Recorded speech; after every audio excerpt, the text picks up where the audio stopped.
Cancer, hi! Welcome to Mr. Queen PH at ito ang inyong monthly reading for September 2023.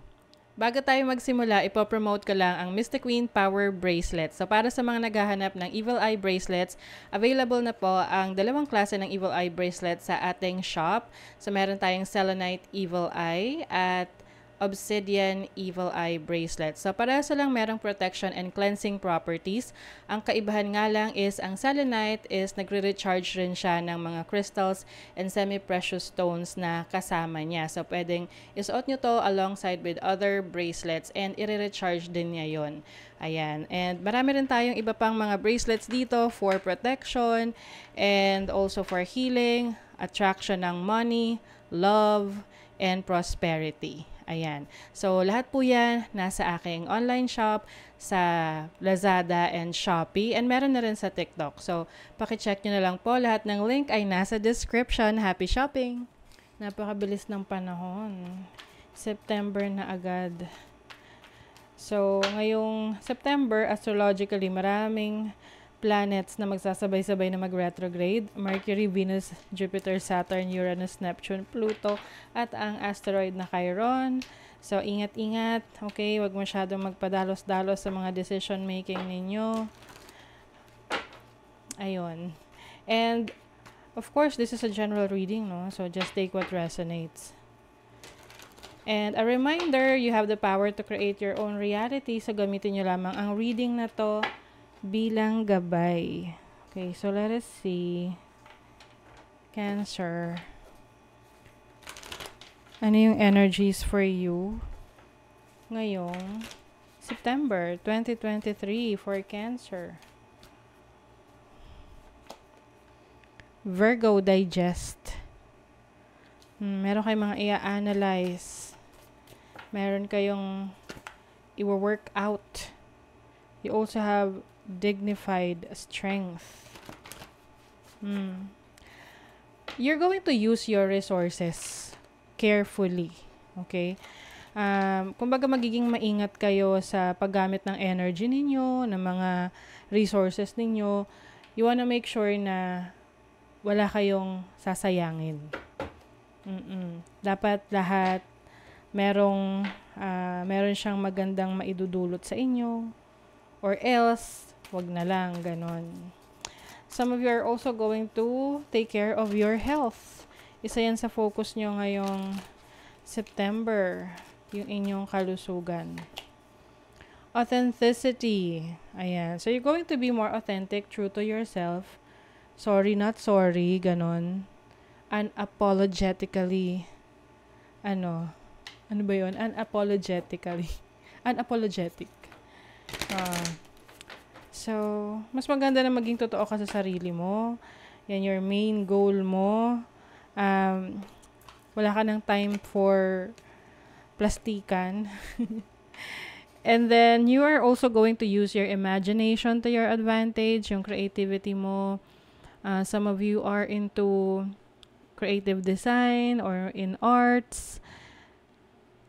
Some of you maaring merong eureka moment na, uy, this is a good idea na pwede kong subukan gawin. So, let's see your overall energy for September ng mga Cancer. Uy, the World card. May natapos, no? Parang you felt like you're done with something. This can be an achievement. Meron kayong ma-achieve.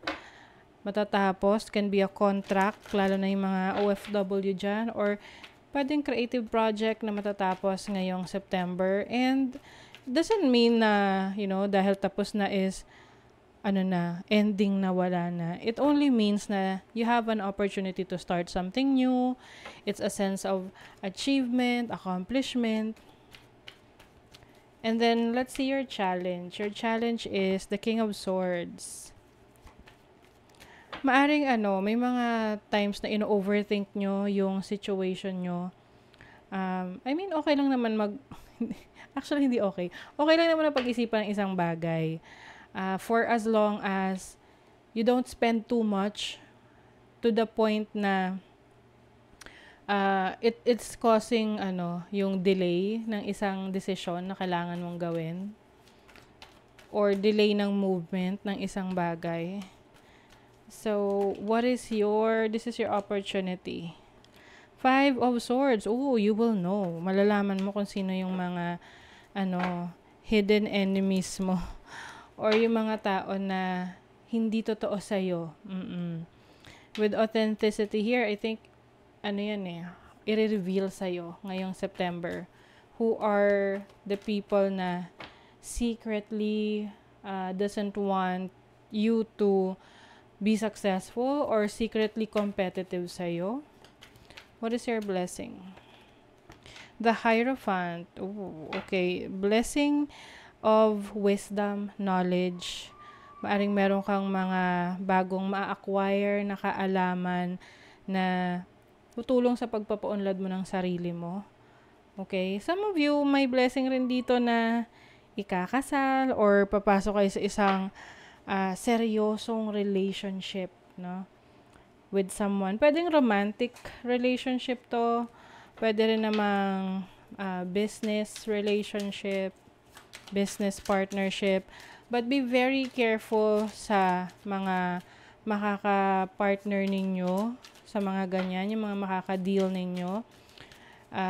Always check yung legitimacy ng transaction, okay? Before proceeding. You are going to be more grounded, materialistic in a way na gusto mo may resulta yung mga ginagawa mo. Kumbaga, like what I mentioned kanina, wala kayong sasayanging oras. Gusto nyo lahat ng energy, oras, panahon ninyo is nagamit nyo ng maayos. You are going to be more disciplined, no? You're going to work smart. Meron kang ima-master na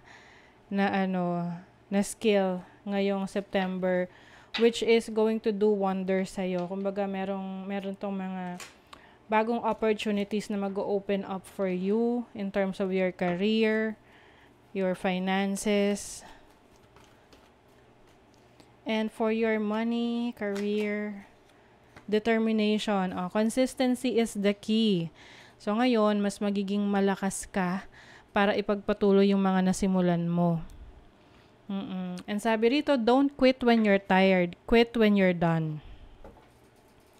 So, kung talagang gusto mo ang isang bagay, ipupurso mo yan, kahit napapagod ka, hindi naman kailangan mag-give up agad. Pwedeng magpahinga, pero wag susuko, 'di ba? Kung talagang gusto mo.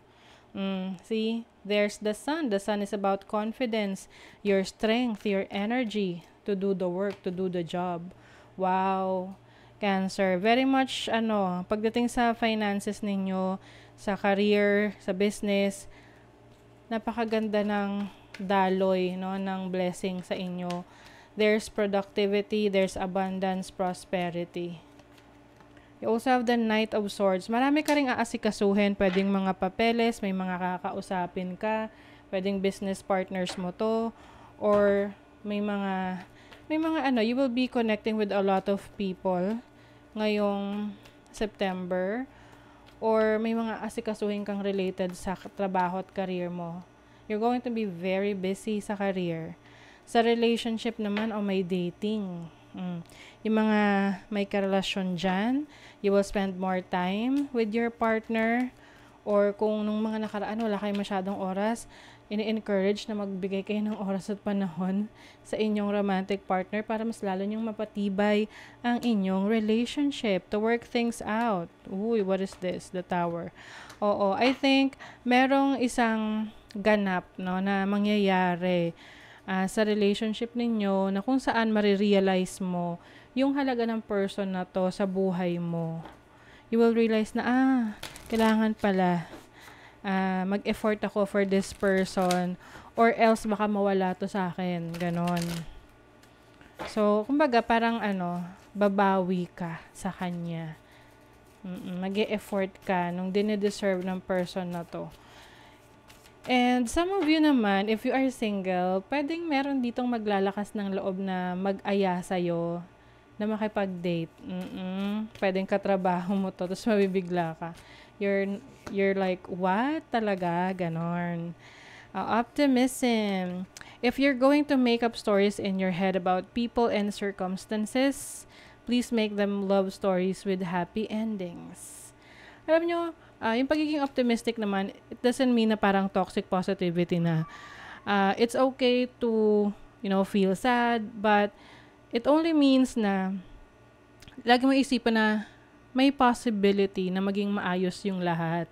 So it's how you are going to take action on it, 'di ba? Ayun. So, yan ang reading for you, Cancer. Kung nagustuhan nyo to, naka-resonate kayo, mag-comment kayo dyan, like, share, subscribe, para lagi kayong updated sa ating mga readings. Thank you so much, Cancer. See you again.